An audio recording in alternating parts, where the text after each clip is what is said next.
Buenos días a todos y a todas. Si os parece, vamos empezando con esta sesión porque tenemos muchos temas que abordar y para intentar terminar en hora. Muchas gracias por acompañarnos. Como sabéis, una de las principales iniciativas y uno de los principales objetivos que tenemos en DIRSE es pues, ayudar en la formación y en la capacitación de todos nuestros asociados, sobre todo en los tiempos en los que estamos, en nuestra profesión, en los que la formación técnica y también en habilidades es fundamental en nuestro rol. Y un tema y una iniciativa que intentamos impulsar el año pasado y que está teniendo bastante buena acogida, sabéis que son los webinars, como en los que estamos hoy, ¿no? Son sesiones online cortas en los que intentamos abordar un tema técnico pues que sea de relevancia para nuestra profesión. Y no lo hacemos solos desde DISE, sino que siempre es algo que hacemos conjuntamente con alguno de nuestros socios protectores, ¿no? Como en el caso de hoy, que, bueno, pues junto con Skills for Impact, que me acompaña Sofía, que ahora le daré paso, pues bueno, estamos tratando de abordar un tema que, bueno, que sale, antes hablábamos, ¿no? Que en todos los corrillos, reuniones, etcétera, pues sale en alguna de las conversaciones, ¿no? De las personas que nos dedicamos a esto de la sostenibilidad, que es el tema de la doble materialidad. Entonces, bueno, pues junto con Skills, perdón, con Skills for Impact hemos organizado una sesión con la idea de ser muy práctica, de dar buenos ejemplos de empresas que luego veréis en la mesa redonda que nos explicarán cómo lo están afrontando y con una charla inicial a cargo de Lourdes Arias, que es experta en normativa y estrategias corporativas de sostenibilidad en R4S, que nos hablará de esas claves, ¿no? Del análisis de doble materialidad. Espero que os sea de utilidad. Luego, como siempre, en todos los eventos y webinars de DIRSE habrá un espacio para que si tenéis alguna duda o alguna reflexión que compartir, podéis compartirla con todos. Y no me extiendo más. Sofía, te doy paso para que inicies un poco el webinar. Muchas gracias. Muchas gracias, Carlos. Muchas gracias, Dirce. Como bien decías, este es un webinar pensado especialmente para poder compartir lecciones y aprendizajes de la aplicación empresarial, la CSRD. Voy a compartir pantalla muy brevemente para presentar a Skills for Impact y luego ya dar el pase a Lourdes Arias, quien va a estar facilitando la ponencia inaugural. Nosotros somos una academia pionera en sostenibilidad y acción climática. La realidad es que nos especializamos en el desarrollo de formaciones que lo que buscan es justamente capacitar a personas y organizaciones en competencias claves para que puedan afrontar un desarrollo sostenible. ¿Por qué creamos Skills for Impact? Un poco porque comulgando con el propósito de DIRSE, descubrimos que hay una brecha muy grande, ¿no? Entre la necesidad, entre las propias competencias que están hoy en las personas y en los individuos que están liderando o que van a liderar las diferentes iniciativas y estrategias de sostenibilidad y efectivamente las competencias requeridas para avanzar y cumplir con dichas estrategias, con los compromisos y justamente también con las estrategias de diferenciación y de competitividad por parte de las empresas.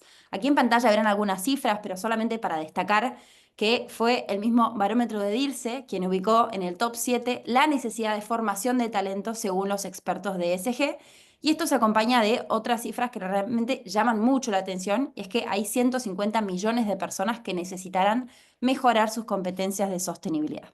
Esto seguramente no sea ninguna sorpresa. Yo a nivel personal estuve 6 años trabajando para el movimiento B Corp y también a nivel personal pude experimentar la relevancia y la necesidad de que existan perfiles con competencias actualizadas para que efectivamente podamos avanzar y las empresas puedan integrar la sostenibilidad en su modelo de negocios y en sus operaciones. Así que celebro mucho que estemos haciendo este webinar de manera conjunta para capacitar de un tema tan crítico, ¿no?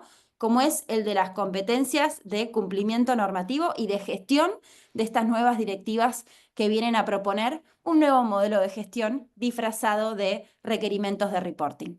Muchas gracias por esta oportunidad y sin querer quitar mucho más tiempo, voy a pasar la voz a Lourdes, que además de ser educadora de Skills for Impact, hoy nos va a venir a compartir algunas de las claves para poder abordar esta gestión. Lourdes, bienvenida y muchas gracias. Hola a todos y todas. Bueno, gracias, Sofi. Voy a compartir pantalla, así empezamos.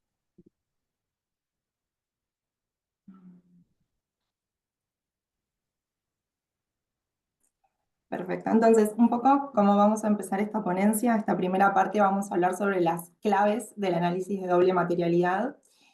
Pero antes de entrar al tema que nos compete, es importante hacer una recapitulación y saber dónde estamos a nivel normativo europeo. Como todos sabemos, Europa está en una ola legislativa y hay 3 normas que son claves para las empresas en este momento para integrar la sostenibilidad, que es por un lado la CSRD, que la CSRD lo que viene a hacer es actualizar y engloba lo que era la directiva sobre información no financiera.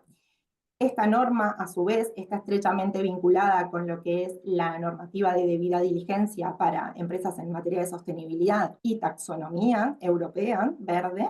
Entonces, estas 3 normas hacen este paquete que va a ayudar a que las empresas homogeneicen la información no financiera, gestionen adecuadamente sus cadenas de valor y además se valore y se puedan clasificar las actividades económicas de la empresa que tienen un impacto sostenible.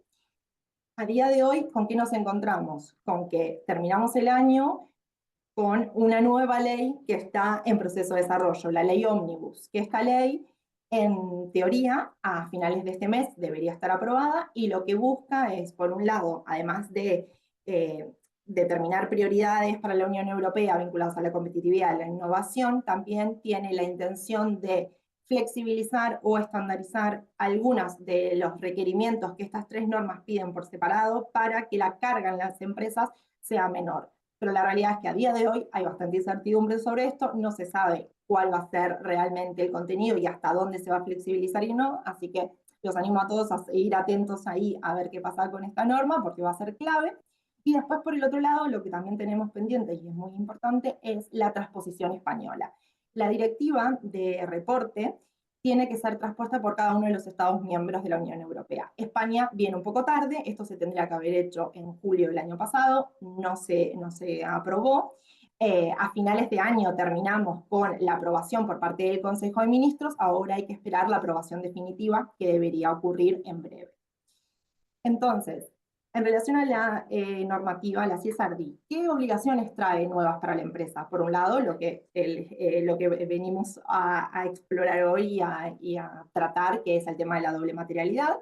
A partir de la doble materialidad, las empresas van a poder definir e identificar sus riesgos, impactos y oportunidades para actuar en consecuencia e informar sobre ellos de manera retrospectiva y prospectiva.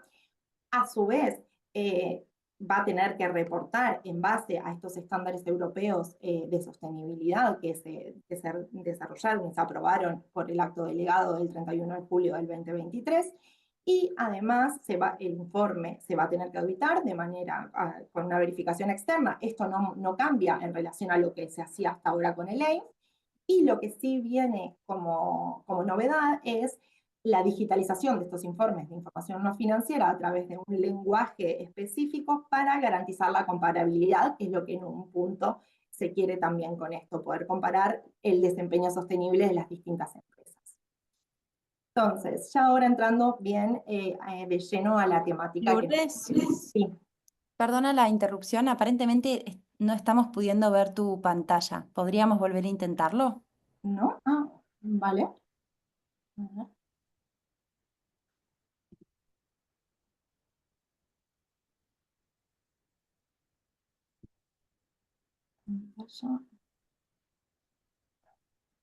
¿Ahora? Ahora sí. Qué Muchas raro. gracias. Vale, perdón. Vale, entonces, recapitulo. Vamos a entrar ahora a la temática del análisis de la doble materialidad. Entonces, lo primero que tenemos que entender es cómo evolucionó la doble materialidad. Nosotros, cuando en sí el principio de la materialidad lo que te define cuando un tema es relevante para una empresa y tiene que reportar y tiene que actuar en consecuencia. Hasta ahora, la materialidad se definía a través de una materialidad simple, en donde el resultado definíamos que un tema era material o no por las necesidades o expectativas de los grupos de interés. Se les consultaba a los grupos de interés internos y externos lo valoraban, y en función de eso decíamos, tal o cual tema es material o no es material. Ahora, ¿qué pasa? Esto evoluciona y ya la consulta a los agentes de interés pierde relevancia, y lo que interesa y lo que da el valor para determinar si es material o no es el análisis de impacto. ¿Y el análisis de impacto en qué consiste? Se analizan los distintos temas de sostenibilidad y impactos, riesgos y oportunidades asociados a ellos, y se define cuáles tienen un mayor impacto a nivel social, medioambiental, considerando ciertas variables, como puede ser la gravedad, la escala, la remediabilidad del daño y el impacto financiero que eso puede tener en la empresa. Entonces, frente a esto, lo que vemos es, hay una evolución en la perspectiva del análisis de impacto, ¿no? Entonces, lo que los estándares de sostenibilidad establecen es que un tema va a ser material, desde la perspectiva de impacto, desde la perspectiva financiera o desde ambas perspectivas. Entonces, cuando analizamos el impacto en la sociedad, el impacto ESG, lo que estamos viendo son valorando los distintos impactos sociales o medioambientales, reales, potenciales, positivos o negativos, que la empresa puede estar generando por sus productos, por sus servicios, por sus operaciones propias y por la cadena de valor a los grupos de interés externos. Y por el otro lado, desde la perspectiva del impacto en el valor de la empresa, el impacto financiero, lo que estamos haciendo es valorar y analizar los riesgos y oportunidades que pueden tener un impacto en el valor económico de la empresa, que pueden, es decir, que pueden afectar al potencial flujo de capital de la misma, a través de salida de flujo de capital o a través de ingreso de flujo de capital. Entonces, ¿cómo construimos el análisis de doble materialidad? Como les decía, por un lado tenemos el análisis de impacto. Este análisis de impacto es la base de la materialidad, es lo que nos va a decir el punto mínimo que tiene el tema. Entonces, si es el valor, sería el valor mínimo que va a tener el tema que estemos analizando, y ese resultado prevalece sobre la consulta a los agentes de interés. ¿Por qué? Porque la consulta de los agentes de interés, desde esta metodología de la doble materialidad y lo que establecen los estándares de reporte y la guía que aprobó EFRAG para ayudar a las empresas a realizarlo, establece que esta consulta es opcional, es decir, las empresas pueden elegir hacerlo o no hacerlo. Nosotros, desde R4S y a nivel metodológico y la propia guía de EFRAG, recomienda mucho hacer esta consulta. Pero la realidad es que pierde peso en el sentido de que, como nosotros tenemos en la parte analítica la base, la consulta solo puede puede influir en el resultado de manera positiva, es decir, puede subir el impacto en la sociedad si los agentes externos lo valoran alto, puede subir el impacto en el valor estratégico si la dirección o la visión estratégica de la empresa lo valora alto, pero nunca puede disminuirlo. Entonces, esto es algo relevante porque acá vemos donde el análisis de impacto cobra tanta importancia por tener una metodología de fondo robusta en donde se analizan variables, se fijan criterios, etc. Entonces, ¿cómo trabajamos esto con la empresa? Hay que definir una metodología de trabajo alineada a los estándares de sostenibilidad y a la guía de EFRAG, y el paso a paso para trabajarlo es, por un lado, en la fase 1 lo que se debe hacer es el análisis de impacto ESG y financiero. Para eso hay 3 pasos que son claves. El primero es comprender el contexto empresarial, ser capaces de poder entender bien el modelo de negocio, las operaciones que realiza la empresa, la ubicación en la que está, mapear toda su cadena de valor, todos sus agentes de interés clave. En función de eso, vamos a poder identificar los impactos, riesgos y oportunidades que están asociados a esa empresa por su industria, por su sector, etc. Y esos impactos, riesgos y oportunidades, nosotros los vamos también los tenemos que alinear y vamos a poder ir identificando qué impactos, riesgos y oportunidades transversales hay y después sectoriales a través también de los estándares de reporte de sostenibilidad. ¿Por qué? Porque detrás de cada indicador que los estándares te va pidiendo que tenés que reportar, lo que hay en el fondo es un impacto, un riesgo, una oportunidad que se está queriendo controlar. Una vez que tenemos eso, realizamos el análisis de los CIROs a través de la valoración conforme a la metodología y las variables que establece la normativa. Y después, en paralelo, tenemos la posibilidad de hacer esta consulta a los grupos de interés, que la consulta a las partes interesadas se puede hacer a través de consultas online, encuestas, se pueden hacer focus groups o talleres de trabajo, se pueden hacer talleres temáticos con la dirección, etc. Y eso nos da como resultado la doble materialidad. Cruzamos todos los resultados del análisis de impacto y el contraste con los grupos de interés y de ahí sacamos conclusiones. Entonces, como podemos ver, este proceso es un proceso en donde ya no solo puede depender de sostenibilidad. O sea, sostenibilidad va a tener un rol transversal de coordinación, pero es clave la participación de otras áreas de la empresa, como finanzas, gestión de riesgos o control interno si la empresa lo tiene, legal, personas, cadena de suministro, medio ambiente y operaciones. Sin estas áreas, sin el compromiso de ellas, es un proceso que no avanza en la empresa. Entonces, esto es clave siempre dar el mensaje de que hay que crear un equipo interno que pueda trabajar y aportar toda la información y el valor que se necesita para que este ejercicio se haga de manera completa, acabada y que sirva realmente para la empresa también, no solo para un mero cumplimiento legal. Entonces, como resultado final, ¿qué tenemos? Acá hay que hacer una distinción clave que es la visión de compliance y la visión estratégica. ¿Por qué? Porque nosotros tenemos que cumplir con la normativa, pero también le podemos aportar a la empresa una visión estratégica que les sirva para sacarle el máximo provecho a este ejercicio, que es complejo, que tiene un montón de dificultades y retos en el medio, pero que al resultado final puede ser muy positivo si la empresa lo pone en valor. Entonces, en relación a la visión de compliance, lo que tenemos es, por un lado, lo que la normativa te pide como resultado, tener el listado de tus impactos, riesgos y oportunidades materiales con el detalle en qué parte de la cadena de valor ocurre y el alcance temporal que esto tiene. Entonces, el resultado que nosotros le tenemos que dar a la empresa es, por un lado, el detalle de su contexto empresarial, lo que les mencionaba al principio, los temas de sostenibilidad obligatorios, acá va a haber el listado de todos los temas que esto se tiene que hacer alineado con lo que dice la normativa, o sea, en los estándares de sostenibilidad, en el estándar de información general, hay un artículo que es el artículo 16, en donde está todo el listado de los temas, subtemas de sostenibilidad que hay que analizar. Entonces, de todo ese listado, una vez que sabemos cuáles son los materiales, tenemos que también justificar aquellos que salen como no materiales, diciendo y demostrando que no son relevantes en temas de impactos, riesgos y oportunidades. Una vez que tenemos eso, nosotros le damos a la empresa el listado de los riesgos, impactos y oportunidades materiales sobre las que va a tener que reportar. Acá tenemos un ejemplo de una empresa que ya hizo su reporte alineado a esto y entonces de ese listado determina en qué parte de la cadena de valor estoy generando ese impacto. En este caso lo hicieron a nivel general, aguas arriba, aguas abajo o en mis operaciones, también se podría hacer bien detallado de cada área de la cadena de valor, y después la temporalidad, si se va a dar a corto, a medio, a largo plazo.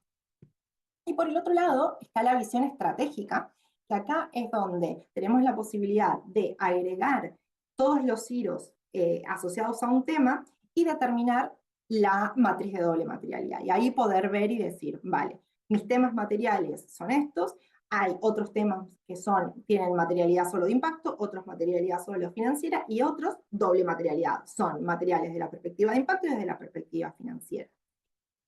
Pero además de esto, nosotros también le podríamos aportar otros valores a la empresa a nivel estratégico, como por ejemplo, si se hizo el análisis de los grupos de interés y la consulta, se pueden diferenciar los resultados, ¿no? Ver cómo respondieron los proveedores versus clientes, las personas trabajadoras versus todos los agentes externos, se puede hacer el análisis entre el resultado de análisis de impacto ESG y el resultado de impacto financiero, se puede también analizar el resultado de análisis de impacto versus la consulta a los agentes, también se podría analizar el resultado, comparar el resultado de la materialidad simple anterior con esta doble para ver las diferencias, es interesante hacer esa comparación, o inclusive hacer una valoración del resultado de la doble materialidad versus el nivel de madurez de la empresa en relación a todos esos temas, entonces eso también puede servir para alimentar la estrategia.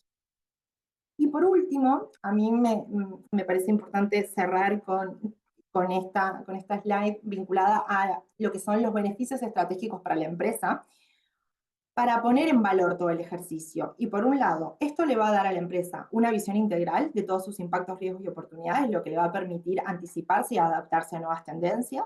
le va a servir para mejorar en la toma de decisiones, ya que acá va a haber una mayor información para que haya una mejor dirección y liderazgo que pueda ser más resiliente, más sostenible a largo plazo. Puede darse la eficiencia de oportunidades y reducción de costes, porque al tener una mayor capacidad de gestión y comprensión de dónde están mis impactos y cuáles son mis oportunidades, puedo ahí fortalecer eso y también utilizarlo para reducir costes. Me va a servir para obtener una mayor confianza y reputación, porque va a haber un compromiso serio y fundado en relación a la sostenibilidad. Y por último, me puede traer una ventaja competitiva, porque voy a poder, a través también de estos resultados, innovar en productos, servicios, posicionarme en el mercado como un referente de sostenibilidad y atraer a nuevos inversores que estén más conectados y vinculados a valorar estas prácticas y estos modelos de negocio rentables, sostenibles, responsables. Vale, espero que esta introducción de las claves les haya servido y le paso la palabra a Sofía para que pueda empezar con la ronda de experiencia. Wow, muchas gracias, Lourdes. Fueron 20 minutos de claves condensadas. Muchísimas gracias. Creo que, bueno, en un contexto como este, ¿no? Donde parece que hay muchas cosas que están cambiando, que están inciertas, es bueno saber y es claro saber que este proceso efectivamente se puede abordar, que hay fases que están definidas y que existen metodologías que hoy ayudan y han ayudado a compañías que ya incluso han emitido sus primeros reportes alineados a las SRD. Muchas gracias por tu ponencia. En el chat nos estaban consultando respecto a la posibilidad de tener la presentación y la grabación. Confirmamos que sí, que son los materiales que los vamos a enviar a disposición. Y además, después de la mesa de experiencias, si nos da el tiempo, vamos a tener un espacio para poder abordar algunas preguntas, por lo que más adelante, si quieren, pueden ir escribiendo vuestras preguntas en el chat, así las vamos revisando. Pero ahora viene algo que tiene mucha riqueza y es escuchar a personas que efectivamente nos van a contar cómo ha sido la aplicación y cómo están viviendo y preparándose para lo que es el cumplimiento de las SRD y la elaboración del análisis de doble materialidad, que es un paso crítico, ¿no? Como compartías tú. Así que ahora voy a dar el paso. Vamos a empezar con la mesa de experiencias y voy a invitar a que se sumen a la pantalla a Joan Luque, Sustainability and Integrated Management Systems Coordinator en Alier. Vamos a tener a Cristina Mateos Navarro, responsable de sostenibilidad en la Global Strategy de Veolia España. Y también vamos a tener a Leticia Sandoval. Leticia es ESG Impact Manager en Camper. Yo misma voy a estar haciendo las preguntas, así que voy invitándoles a que se puedan sumar en pantalla y lo que voy a pedir es que me puedan confirmar si efectivamente estamos viendo a todos los participantes de la mesa.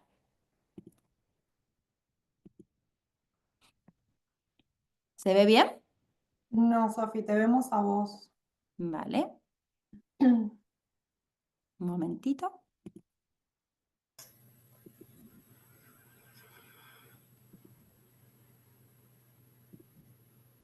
¿Me confirman cuando se vea? ¿O sigo estando únicamente yo en pantalla? Seguís estando vos únicamente. Vale. Vamos a ir de nuevo. Pido disculpas por este inconveniente.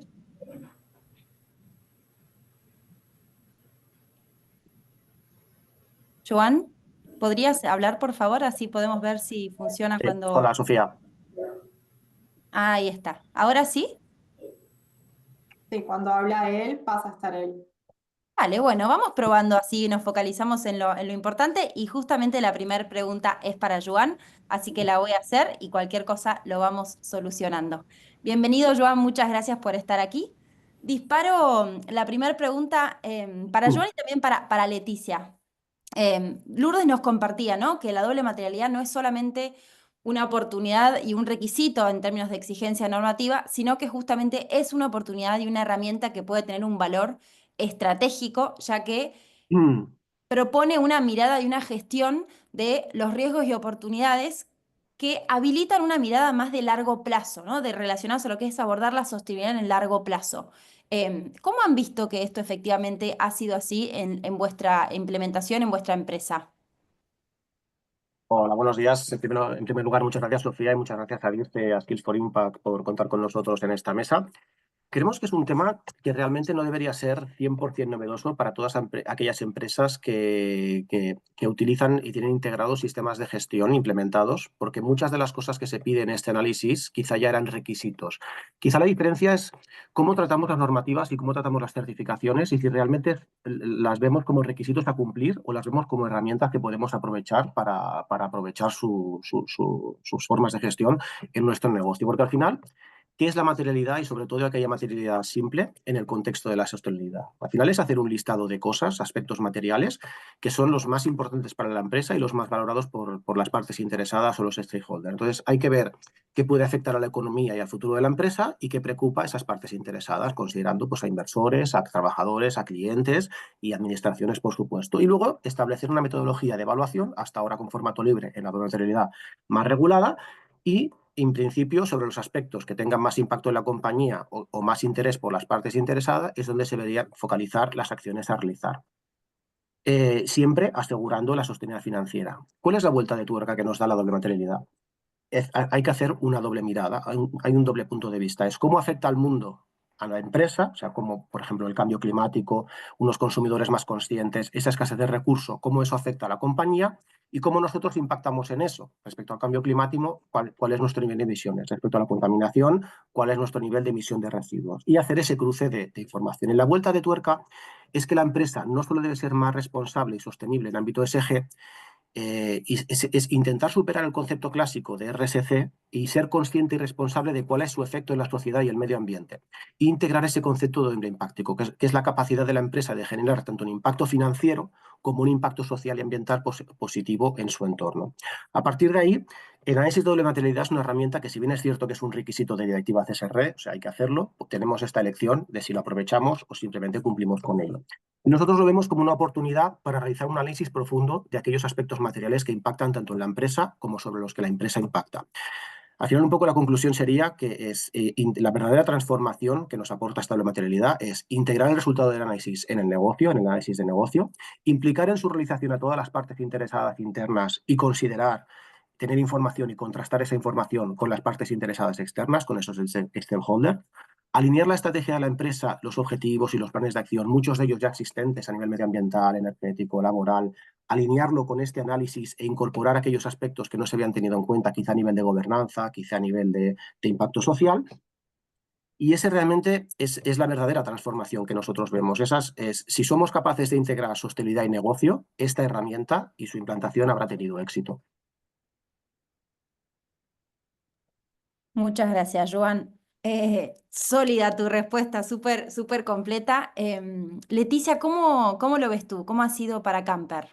Bueno, hola. En Camper hacemos zapatos, por aquello, un poco para dar contexto, y se nos relaciona siempre, se nos clasifica en la industria textil y de la moda, ¿no? Entonces, la industria textil y de la moda tiene un reto particularmente grande con todo el tema del reporting y la sostenibilidad y tal, porque se nos relaciona como una de las industrias que más impacto negativo tiene en el medio ambiente y en lo social.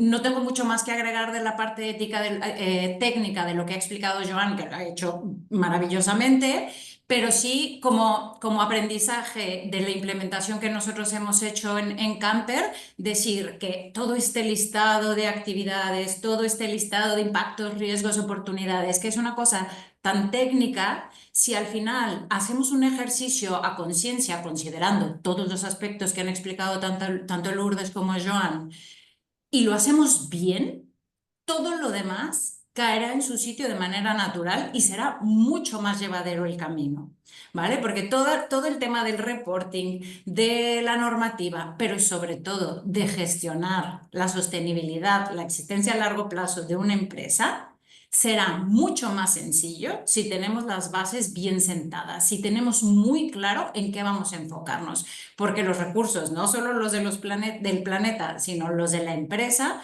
son limitados. Tenemos un número limitado de personas, un número limitado de recursos económicos y un número limitado de tiempo para hacer cosas. Entonces, un ejercicio de doble materialidad bien hecho te permitirá poner estos tres factores, o sea, todos tus recursos, en las cosas en donde de verdad podrás hacer una diferencia, no solamente para la empresa, sino para el sistema al que la empresa pertenece.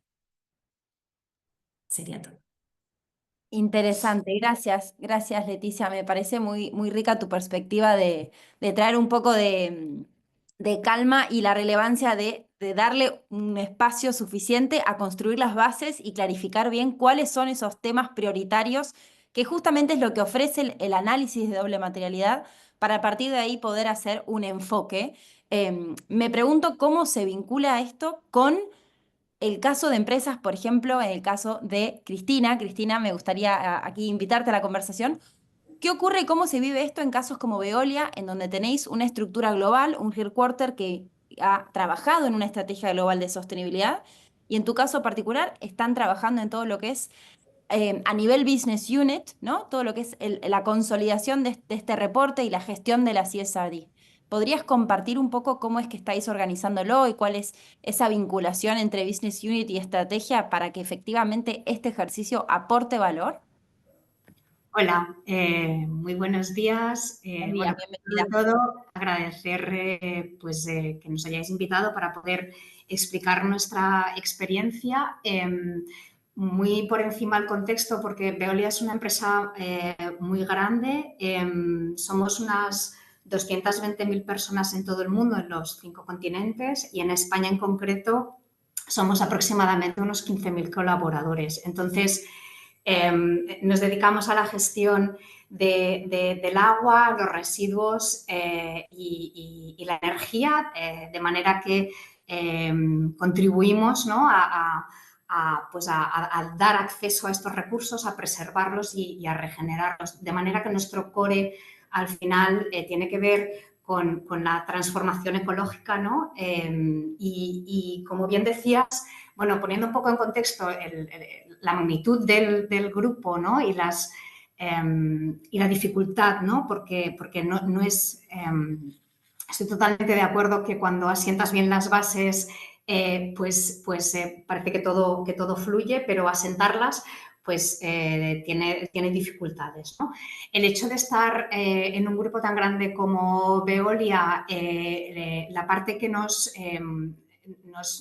va muy bien, ¿no?, es pues esa visión más integral. Si una cosa teníamos clara a la hora de determinar nuestro proceso, nosotros hicimos un proceso de trabajar en la doble materialidad en el año 22 para empezar a ver de qué iba esto, ¿no?, y qué dificultades nos encontrábamos, y en el momento en el que tenemos una integración importante con Veolia, la idea es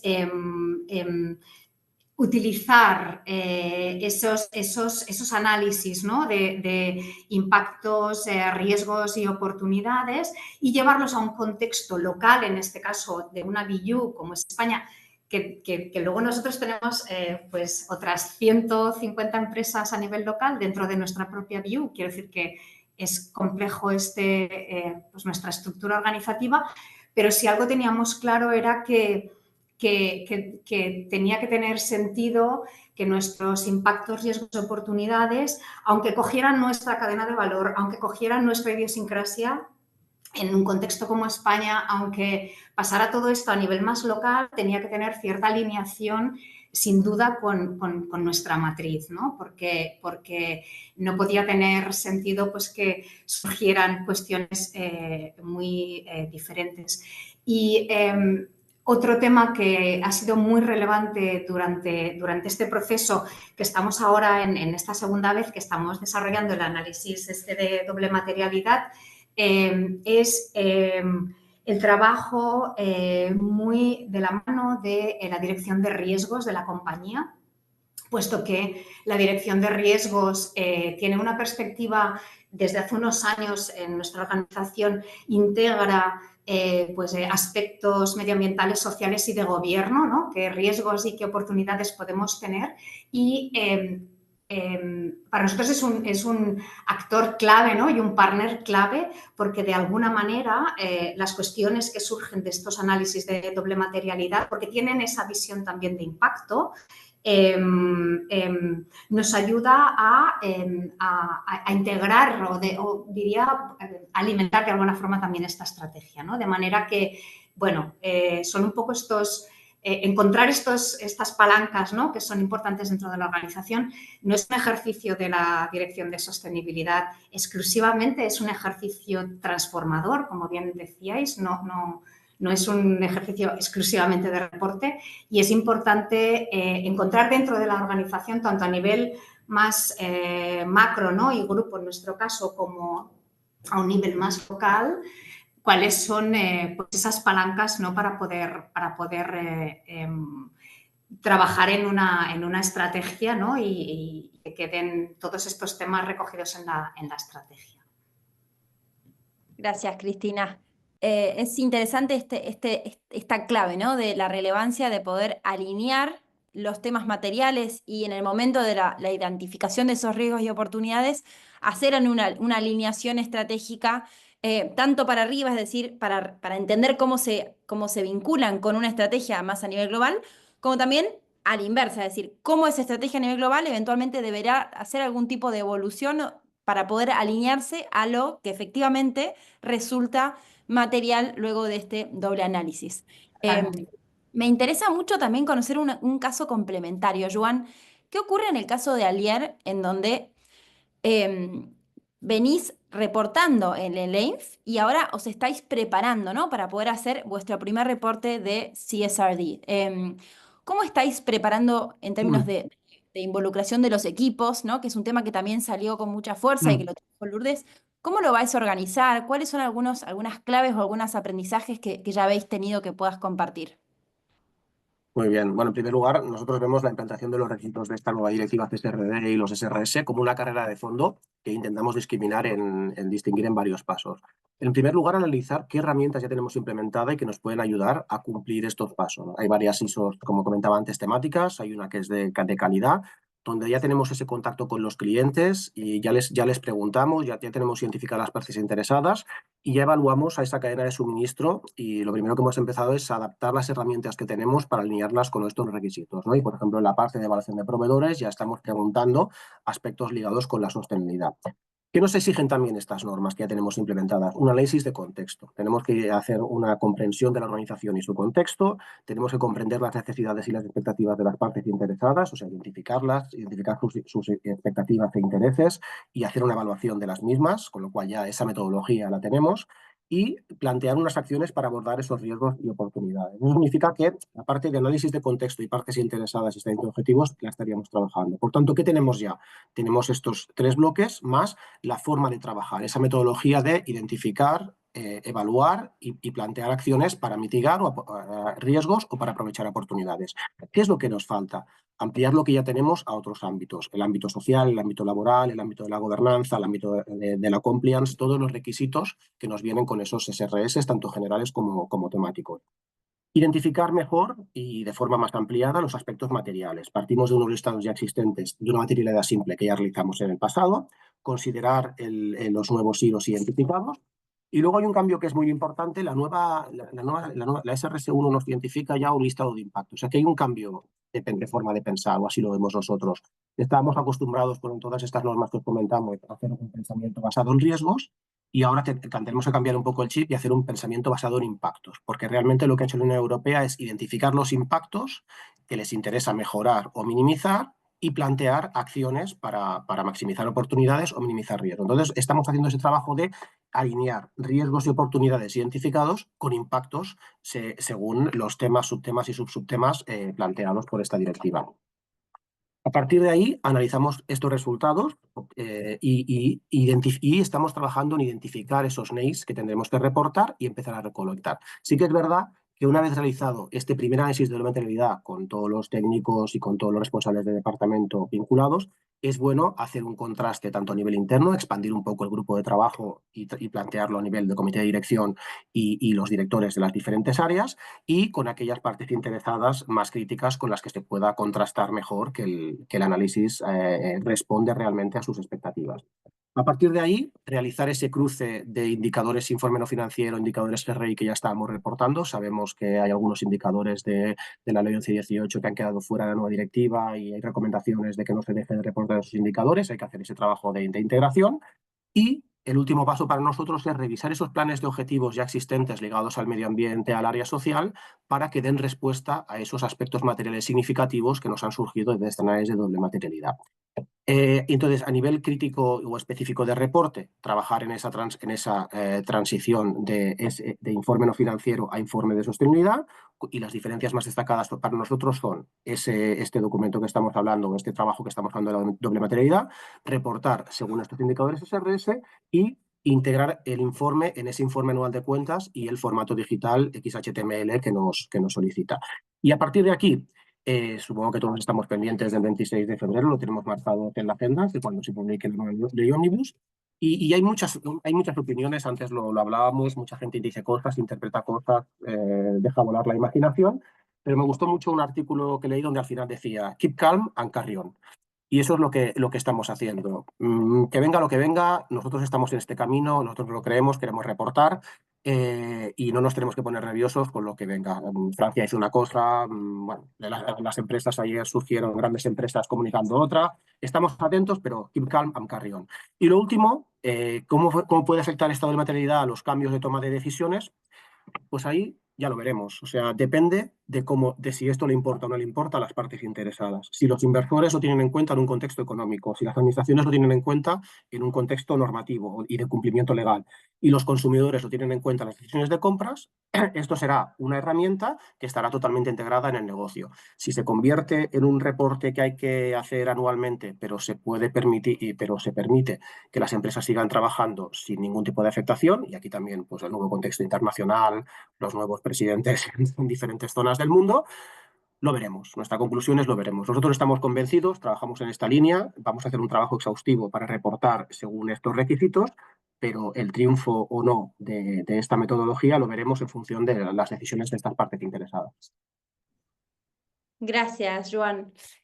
Tengo muchas preguntas y repreguntas, pero conscientes del tiempo, quisiera aprovechar para hacer una pregunta quizás un poco más vinculada de nuevo con una cuestión clave del análisis que has mencionado tú también, que tiene que ver con el abordaje sectorial, el abordaje de algunos temas que vuelven a ser relevantes en función del contexto y de la industria en la que opera la empresa.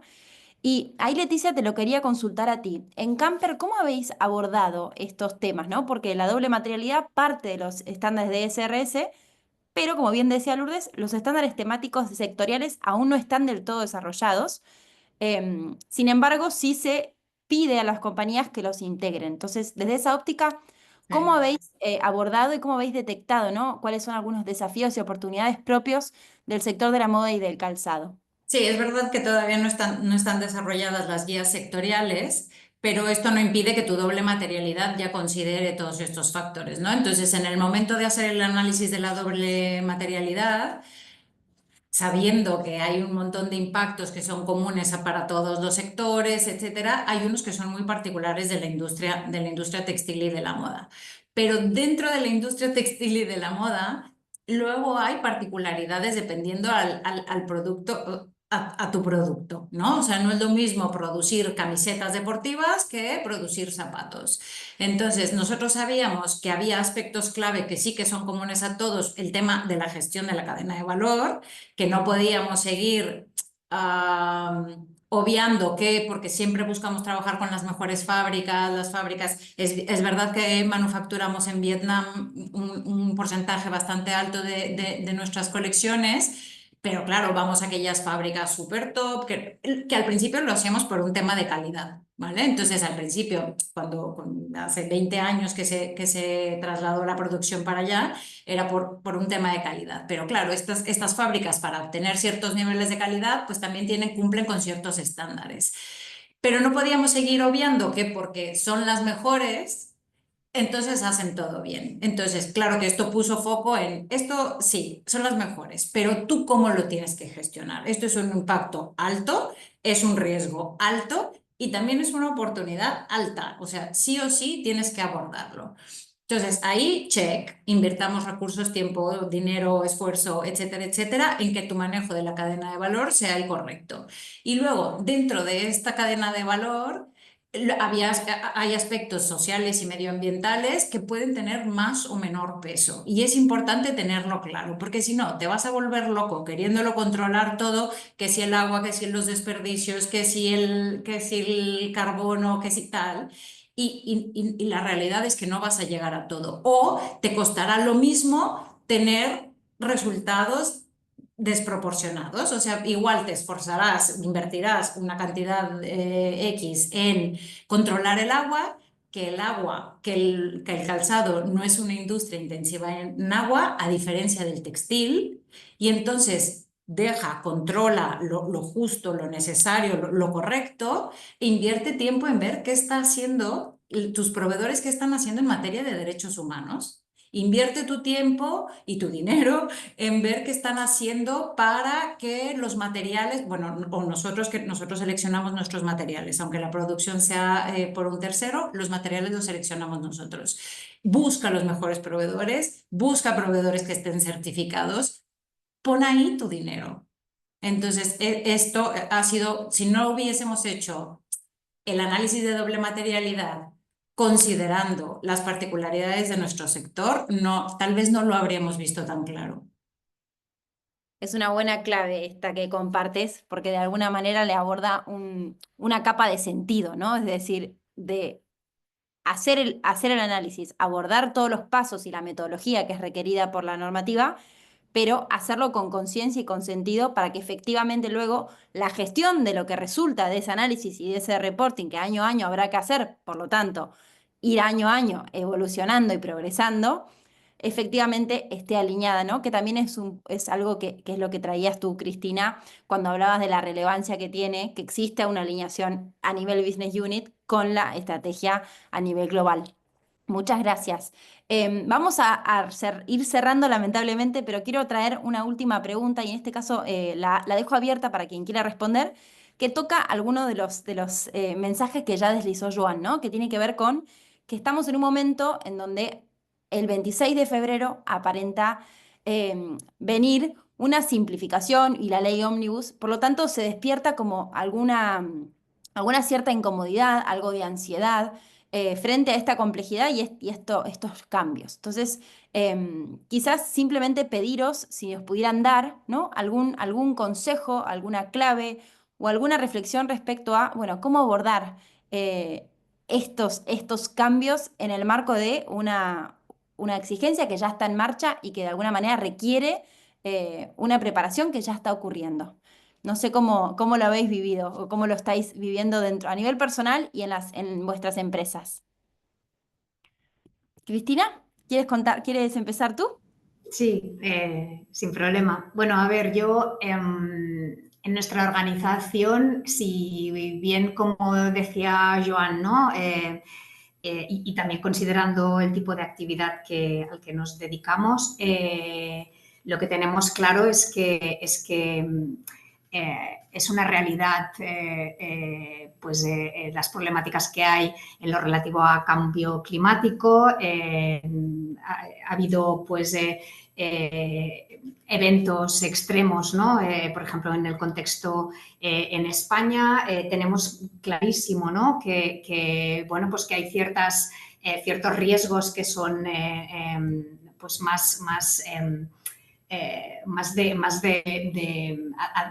a largo, ¿no? Que puede ser, por ejemplo, el tema de la sequía. Es decir, es que independientemente de lo que pase con la legislación, las organizaciones buscan la forma de ser resilientes y buscan la manera de ser sostenibles en el tiempo, considerando pues, estos riesgos, ¿no? y los impactos, porque al final va todo unido, ¿no? Es muy sistémico, con lo cual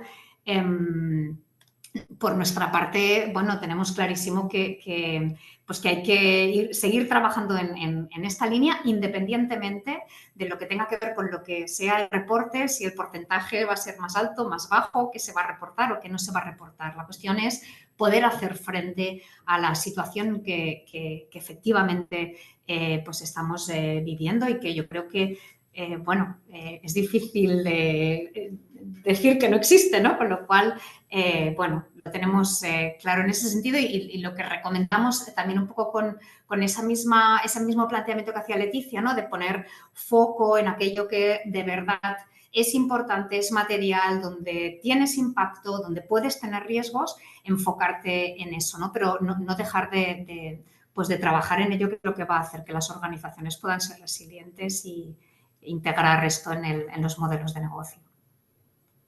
Muchas gracias, muchas gracias. Creo que a veces el tomar esa perspectiva ayuda a entender que más allá, ¿no? de la complejidad o de la cantidad de indicadores, hay una razón de ser que es la que propone la doble materialidad, que justamente es ayudar a las compañías a poder priorizar esfuerzos y recursos en relación a lo que efectivamente tiene más sentido porque es más estratégico, porque representa un riesgo, representa una oportunidad y a su vez genera ciertos impactos. Así que es interesante volver a escuchar desde este lugar. Y lo uno con la frase que nos trajo Joan de, bueno, keep calm y carry on. O sea, no nos podemos paralizar, no es parálisis por análisis, totalmente.